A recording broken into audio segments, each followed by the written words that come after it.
सबको जय मसीह की।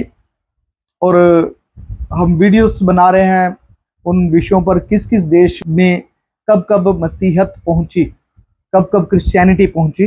तो ऐसे में एक देश है अर्मेनिया, जिसमें सबसे पहले अपने पूरे देश को एक क्रिश्चियन राज्य स्थापित किया, मसीही राज्य स्थापित किया। और 301 ईस्वी में राजा टेरिडेट्स तृतीय और सेंट ग्रेगरी द इल्यूमिनेटर के अधीन क्रिश्चियन धर्म को राज्य धर्म के रूप में अपनाने वाला पहला राष्ट्र बन गया। पहला राष्ट्र बना जब पूरे देश ने उसे अपना एक क्रिश्चियन देश स्थापित किया। वो दुनिया का पहला देश था 301 ईस्वी में, यानी कि यीशु मसीह के मरने के 300 साल बाद अर्मेनिया देश पूरी तरह मसीही राज्य बन गया। सबसे बड़ा कारण क्या था कि यीशु मसीह को जब हम ग्रहण करते हैं, यीशु मसीह को जब हम अपनाते हैं, तो प्रभु हमारे जीवनों को बदलता है। ऐसे ही अर्मेनिया का जो राजा था, उसकी कुछ अपनी परेशानी रही होगी, प्रॉब्लम रही होगी, और जब वहाँ के जो प्रभु के दास थे, उन्होंने वहाँ पर उनके लिए प्रार्थना की, प्रभु की जब सच्चाई को उन्होंने जाना, तो उस पूरे के पूरे देश ने 301 ईस्वी में यीशु मसीह को ग्रहण कर लिया। फिर उसके बाद अर्मेनिया अपोस्टोलिक चर्च के बाद में अपनी अनूठी पहचान विकसित की, जिसका कारण 5वीं शताब्दी में मैशोर्ट्स द्वारा अर्मेनिया वर्णमाला का निर्माण किया गया था। क्योंकि उन दिनों में कोई बाइबल नहीं थी किसी को पढ़ने के लिए, और वहाँ की जो भाषा थी अर्मेनिया की, उसकी वर्णमाला भी तैयार नहीं हुई थी। जैसे हम अपनी हिंदी की वर्णमाला को देखते हैं, ऐसे अनार आसे आम, इंग्लिश की वर्णमाला को देखते हैं ABC, और वैसे ही यहाँ की जो भाषा थी अर्मेनियाई लैंग्वेज, उसकी कोई वर्णमाला नहीं थी, और वर्णमाला वहां पर बनाई गई, और उसका जो मैशोर्ट्स द्वारा अर्मेनिया वर्णमाला का निर्माण किया गया।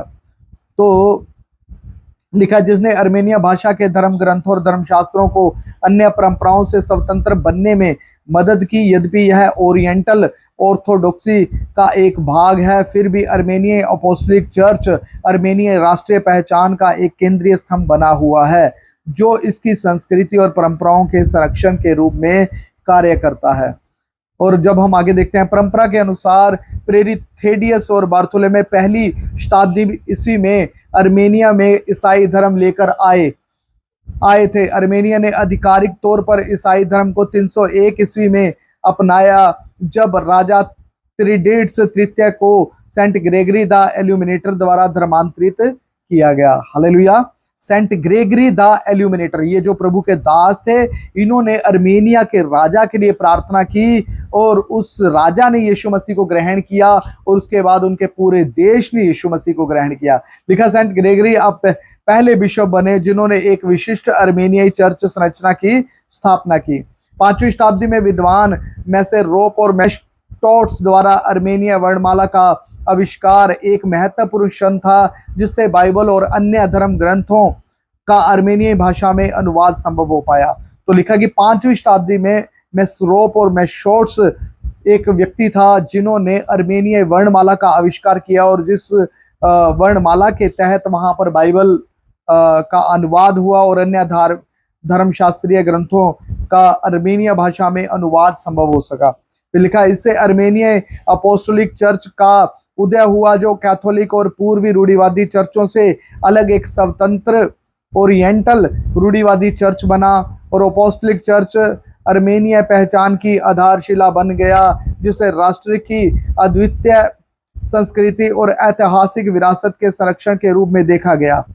फिर लिखा, अर्मेनिया अक्सर खुद को एक क्रिश्चियन द्वीप के रूप में पाता था, जो मुख्यतः मुस्लिम क्षेत्रों से घिरा हुआ था।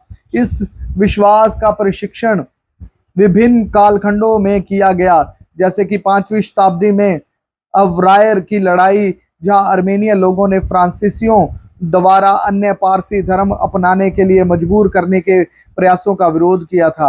आज अर्मेनिया अपोस्टोलिक चर्च अर्मेनिया और प्रवासी समुदाय दोनों में अर्मेनिया लोगों की पहचान के लिए केंद्रीय बना हुआ है। तो मतलब कहने का ये कि अर्मेनिया देश जो पहला देश था, जिसने पूरी तरह से, पूरी आबादी ने, पूरे देश ने यीशु मसीह को ग्रहण किया, और उन्होंने सच्चाई को जाना, और सच्चाई ने उन्हें पूरी तरह से स्वतंत्र किया और दुनिया का पहला क्रिश्चियन स्टेट वो बना। तो सबको जय मसीह की। प्रभु आप सबको आशीष।